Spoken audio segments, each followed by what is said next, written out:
Hi, Scott Stripling, Shiloh Excavation 2025, Season 7, Day 9. Today I want to talk to you about pottery. Yesterday we excavated about 2,000 pieces of pottery here at Tel Shiloh. It has been separated into the squares for each square supervisor. We've separated the diagnostic sherds, rims, handles, bases, from the body sherds. They've been counted already in a pre-sort.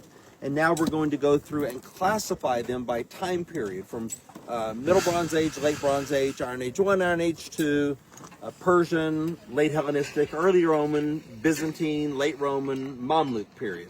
And once we do that, we'll decide which ones we're going to save for further study and then ultimately for publication. Our faith lesson today is about God as potter. The very first act that we see in the Bible is God showing himself to us as potter. He takes the soil of the earth, the clay of the earth, and he forms and shapes man and breathes on him, and he becomes a living being. And so God's first image to us in the Bible is as potter and us as clay. Jeremiah later picks up on that when God tells him to go to the potter's house. And he says, you see the flawed vessel, how it's broken.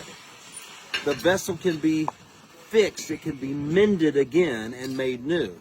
The Apostle Paul picks up on that in 2 Corinthians when he says, we have this treasure of the gospel in jars of clay. In other words, we're fragile, but we can be mended and put back together again. So we're doing important analysis on pottery here, but as we do that, we're also thinking about the deeper meaning of it.